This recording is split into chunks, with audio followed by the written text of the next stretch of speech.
Hello everyone, I just wanted to jump on YouTube and make a quick video today discussing a stock that is pretty close to my heart, and I say that only because I was one of the few YouTubers talking about GameStop as a good investment starting about 6 months ago. And long story short, I did not expect it to get boosted like it did back in January, and I actually ended up missing most of the rally, kind of like Burry. I got in very early and also sold pretty early. But now GameStop is in the news again. It is up some 50% today as of this recording, after another 100% gain yesterday. So early Wednesday it was trading around 40, and now it's been up, around to 200 again. So it appears GameStop is back in the spotlight. And all the media is talking about this taking off again. And to be clear, it's not just GameStop, but a lot of these heavily shorted stocks, Bed Bath & Beyond and a lot of other ones, are being boosted again. And today I really want to hopefully give you a better idea of why it's probably not just Reddit that is doing this, in my opinion, and why it's probably more of a Wall Street-induced rally, with Redditors making the most noise out there, but with Wall Street hedge funds probably causing most of the action. So first of all, the squeeze that happened last month, roughly a month ago, was predominantly credited to the crowd on Reddit, and in fact, you really didn't hear anything about Wall Street's potential involvement in the whole thing. It was sort of presented as Redditors taking on Robinhood. Robinhood shut them down, but taking on Wall Street short funds who had shorted these stocks, sometimes even more than 100% of the float in the case of GameStop. And the truth that was kind of being ignored was just how a few hedge funds on Wall Street were short. It was not all of Wall Street that was short. Most funds were not affected by this on Wall Street, and basically what I'm trying to say is that these other hedge funds could have actually had the needed liquidity and knowledge to actually cause a lot of these squeezes that happened.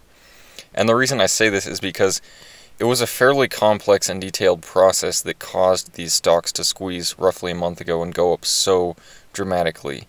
And that's basically the same reason that's causing them to go up now again. And this has to do with gamma hedging for option premiums. I explained that in a previous video, but it's a pretty complex process. So basically, whenever an institution or an investor or whoever sells an option premium, whenever someone buys that premium and then the stock moves in the direction in the buyer's favor, the seller has to hedge the option contract that they sold by buying the underlying shares. So essentially, it just adds a lot of pressure to the system in one direction or another. So it makes it to where if the stock starts moving, going up dramatically, all of a sudden there's a lot more buying that happens, and then that causes the stock to move up even more, and then so it's just kind of, it adds a lot of a cascading effect to it basically. And as I explained this process in a previous video, I just don't really think that the average people on Robinhood or Reddit, they probably don't really know what to look for in order to cause this. Probably some of them do, but my guess is just that they don't really have the liquidity needed to cause this on a large scale, and it's much more likely, in my opinion, that hedge funds, other long hedge funds, were actually behind, causing most of this. I'm not saying that Robinhood and Redditors weren't involved at all. I'm just saying it's probably a more complex situation than what has been going around in the news for the last month. And it's kind of ironic that the whole congressional hearing that just happened was focused on, Reddit and Robinhood and all of that, whereas it wasn't focusing on potentially what was actually causing it. Was just long hedge funds. And a question that might result from this as well, why would hedge funds go after other hedge funds? Isn't Wall Street just kind of one big conglomeration? And the answer to that is no. Short hedge funds actually aren't really liked very much on Wall Street either, because they oftentimes, get out there in the news, in the media, with the SEC, they try to stir up potentially false or at least twisted information that isn't correct to try to make their stocks go down. And that is what they're trying to do once they take a short position. They basically have to, they really want to buy back those shares at a lower price. So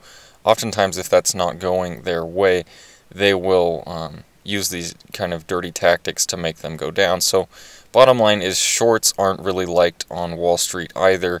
So that kind of answers that question. That, yeah, I definitely see that it's possible, and it's not only possible, but it's likely, in my opinion, that that's what happened, that other hedge funds just went, let's screw off these short funds who have, potentially lost us a lot of money in the last few years. So instead of a, Reddit taking on Wall Street kind of view, I guess I see it more of a Wall Street taking on Wall Street view, and then Reddit taking most of the credit for that. So anyway, will GameStop go to new all-time highs right now? I don't know. It's possible, but I would be surprised if it passes these past highs of, around 500 or so. It may just last month, but hey, if the short interest increased since a month ago with GameStop going down from 450 down to 40, it's very possible that the short interest actually went up since then. So maybe it's happening all over again. But that being said, none of this is advice, and I myself am just watching this whole carnival from the outside right now, eating popcorn or whatever else out there. So yeah, I hope you guys enjoyed this video, and I hope to see you again.